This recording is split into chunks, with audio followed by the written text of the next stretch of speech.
I put this thing out, it's clarified in their minds. So see, this government, if they were standing for election again, I would ask everybody to vote against them. This is not the government we are voting for. President Kufuor at the meeting where Vice President Mohamed Bawumia gave his plan, said the whole world is in a flux. Quality leadership is very scarce. Ghana has come to the crossroads. It is not the normal, regular politics we need. We need someone like Bawumia to find our way out of the situation we find ourselves.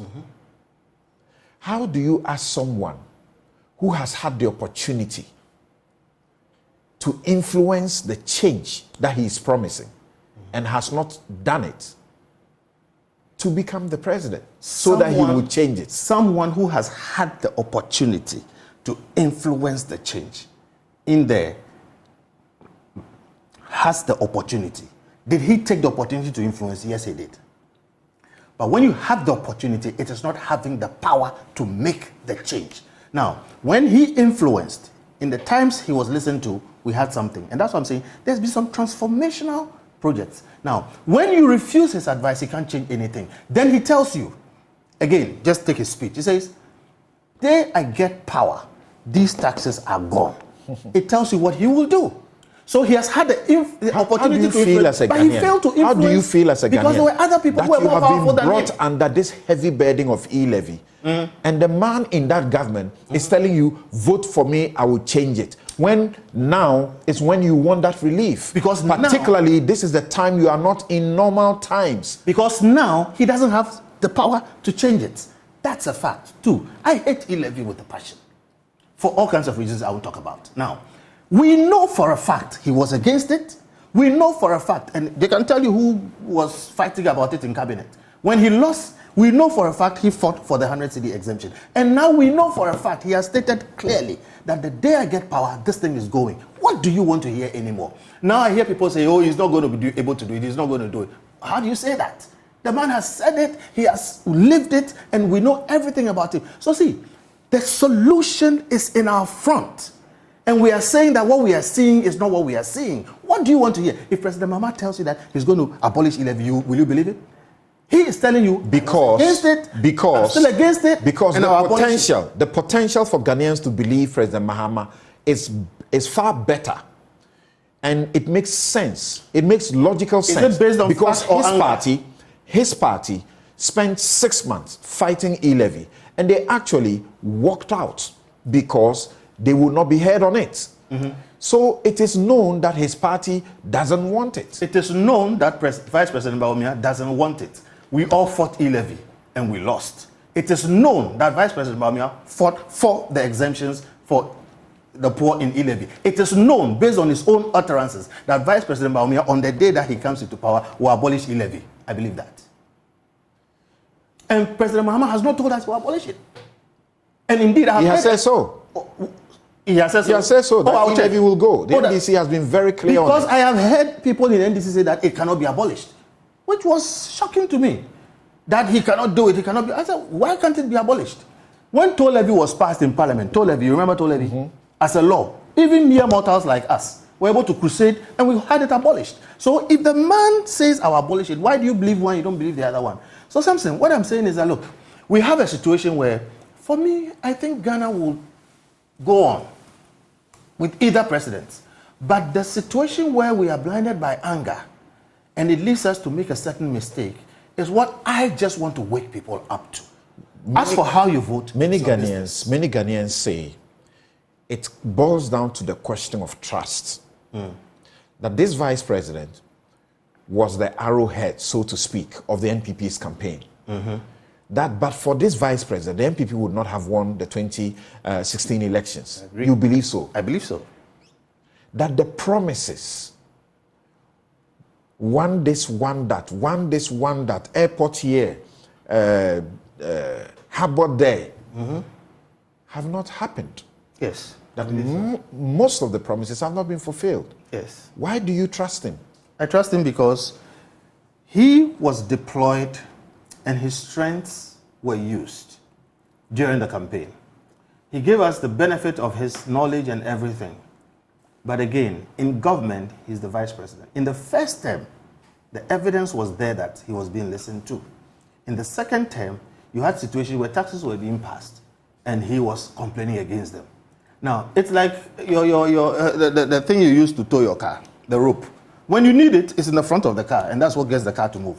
When you are done and you solve your problem, you put it in the boot and you forget about it. So the point is this. It comes down to the constitutional powers of the vice president. And personally, I think that we are underutilizing our vice president. If we are going to keep the vice president's office, we should abolish the chief of staff's office. The vice president should be the chief of staff. We just have that whole office, and he's just an advisor to the president. And this example is showing us that you can have a very good vice president who is totally shut off. And the country is going to move in a certain direction, and until he becomes president, he can't do anything. And people are saying he should have resigned. If he resigns, it's a loss to this country. So what do you say? That this government or the vice president deceived or lied to the voters? He didn't. He told you his truth. And again, he does not have the prerogative of final decisions. And when the issues have come, he has spoken what he believed, which he promised you. Again, I'll just use E-levy. This is wrong, don't do it. But the decision was made. And then he tells you, the day I get power, trust me, I will move it, I will change it. So I can trust this man. First, let's take it this way. Somebody deceived somebody or lied to somebody. There was no deceit there. He spoke his truth during the campaign. We should do this, we should do that. And I said, during the first term, this government won a second term. And they won the second term based on their performance. And you've seen clips to the effect that, oh, this is when the EMT was working, they were taking the advice. In this second term, we've all seen, and by the way, we didn't have COVID and the global meltdown in President Mohammed's time. If we had, I don't know what would have happened. But after that, clearly, you can see situations, and the evidence is out there. People pass. You and I criticize this government for all the money they got in COVID. I still criticize them. For which they shouldn't have any excuse. I still criticize them. That's why I'm saying this. So why, my point is that why do you refer to COVID and Ukraine? I refer to COVID. Because they had enough to take care of the situation. More than enough, in fact. Yes, and that is where this government has failed. But I refer to COVID because I'm saying this is something that happens sometimes once in 200 years. So it is massively significant that you have a global pandemic that shuts the world down. It's significant. But that notwithstanding, this government should have done better. We shouldn't be paying COVID taxes today. But the question is, who has been the architect of that mess? And I'm saying by our constitutional design, they are all going. If they were not going by constitutional design, Samson, you know me, I think independently. I make up my mind and I let things fall. I would have campaigned to vote against You them. have not been charitable to this government for the manner in which they went about the bank cleanup. Absolutely, yes. That it was suggested that you could have spent 8 billion or 9 billion to save the situation without the collapsing too many of the banks and the unemployment that resulted. And that you didn't need to spend enormous, over 25 to 27 billion. And that is part of the reason our economy became so fragile. The shocks could not, stand the disaster. Yeah. He praises the Bank of Ghana for that project. What do you say? This is what I say.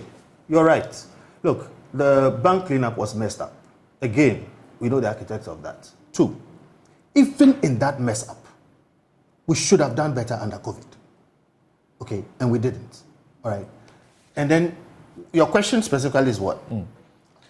He's praising the Bank of Ghana for that project. So hold on there. As we speak today, they are actually entities. They are entities. Don't go too far. Please go ahead. I wanted us to focus. He is praising the Bank of Ghana. Hear me well. The worst part of the vice president's speech was his praise of the Bank of Ghana. I found it despicable. For me, it was the worst part of everything. I'm an analyst. I have friends in the Bank of Ghana, whatever. He says so because the Bank of Ghana helped to save this government. But I'm not sure whether what the Bank of Ghana was doing was in the interest of the state.